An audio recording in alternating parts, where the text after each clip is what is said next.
ابھی میں منگلور گیا تھا، ہاں وہاں بتایا گیا کہ نوجوانوں میں ایک طبقہ، کچھ لوگ ایسے ہیں جو یہ کہتے ہیں کہ ہندوستان پاکستان میں علماء، ہندوستان میں کوئی عالم دین ہے ہی نہیں.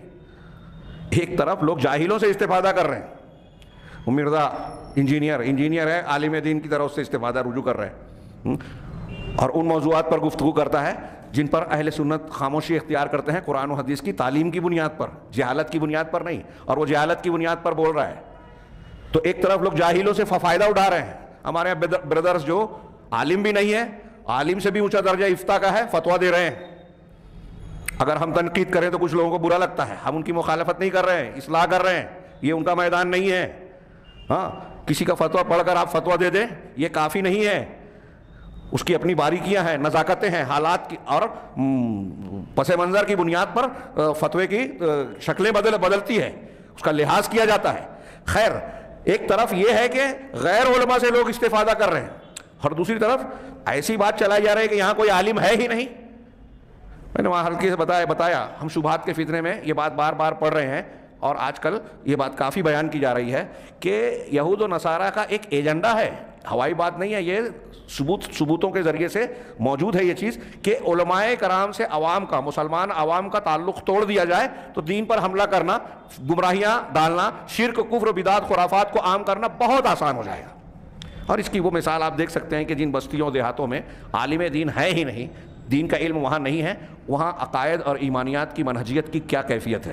مسلمان غیر مسلموں کی طرح ہو جاتے ہیں سماجی اعتبار سے، آپ عملی اعتبار سے، عقیدے کے اعتبار سے. آپ کئی ہمارے ملک میں تو یہ بہت عام اور کامن بات ہے، پھر بھی لوگ سمجھنے کو تیار نہیں ہیں. تو یہ بھی گمراہی ہے کہ یہ کہنا کہ عالم. میں نے کہا کہ اگر ایسا ہو جائے کہ یہاں عالم ہی نہ ہو تو اس کا مطلب اللہ تبارک و تعالیٰ اپنی قانون کو بدل دیا. پہلے تو انبیاء بھیجتا تھا جہاں ضرورت ہوتی تھی، اب انبیاء کے سلسلے کے خاتمے کے بعد انبیاء کے وارثین علماء کرام ہی ہے نا. ہر علاقے میں حجت پوری کرنے، دین بتانے، ڈرانے کا کام کون کرے گا؟ فلولا نفر من کل فرقۃ منهم طائفۃ لیتفقهوا فی الدین. تو یہ ہر امت کا فرض ہے، قوم کا، کہ ان کے درمیان کے کچھ لوگ جا کے علم دین سیکھیں اور واپس آ کے دین بتائیں. یہ قرآن کہہ رہا ہے، ہر امت میں ضروری ہے. اس لیے بعض سلف کا یہ کہنا ہے، غالباً امام شافعی وغیرہ کا، کہ اگر کسی گاؤں بستی میں عالم دین نہیں ہے تو اس گاؤں میں رہنا جائز نہیں ہے. آپ کو یہاں رہنا ہی نہیں چاہیے اگر عالم نہیں ہے. لوگوں نے مثالیں دی کہ اگر آپ کے یہاں کوئی گاؤں دیہات ہے، بستی ہے، تو لوگوں کی جسمانی لوگ بیمار پڑتے ہیں، ان کے علاج و معالجے کے لیے، علاج کے لیے ڈاکٹر رہتے ہیں، طبیب رہتے ہیں، حکیم، وید، جو بھی ہو، کسی بھی پیتھی کا. تو یہ ضروری جانا جاتا ہے کہ ہر بستی گاؤں میں کوئی طبیب، ڈاکٹر، معالج ہو، علاج کرنے والا. یہ جسمانی بیماری کا علاج وہ کرتے ہیں. اور علماء، دین کو جاننے والے، قرآن و حدیث کا علم رکھنے والے، یہ روحانی بیماریوں کا علاج کرتے ہیں، شرک کا، کفر کا، دیگر گمراہیوں کا، بدعات کا، خرافات کا، جس کی لوگوں کو جسمانی صحت سے زیادہ ضرورت ہے روحانی صحت کی. جسمانی صحت بگڑے گی تو مر جائے گا آدمی، مرنا تو ہے ہی.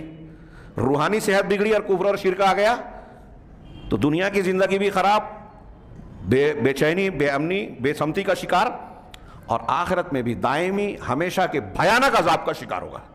یہ بڑا نقصان ہے. لہذا عالم دین کا بستی میں ہونا ڈاکٹر کے ہونے سے زیادہ ضروری ہے.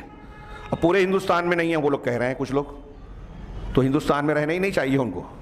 ہاں، اور کہاں رہنا، کہاں کون ہے عالم؟ تو اس فہرست میں وہ امریکہ اور برطانیہ کے کچھ لوگوں کا نام بتاتے ہیں، جس میں کوئی انجینئر ہے، کوئی ڈاکٹر ہے، ابو خدیجہ کوئی میں نے سنا، ہاں کوئی ڈاکٹر ہے. وہ فیصلہ کرتے ہیں کہ عالم کا نام لے کے وہ شیخ انیس الرحمن ہوا، ان کا منہج اور عقیدہ ٹھیک ٹھاک نہیں ہے.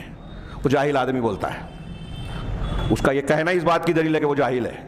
اور ہمارے یہاں لوگ، وہ امریکہ کا ہے، برطانیہ کا ہے، تو اس سے متاثر ہو جاتے ہیں. پتہ نہیں کون سی دلیل اور کون سی بنیاد ہے. خیر، بات تھوڑی سی پھیل گئی لیکن اہمیت سے خالی نہیں ہے.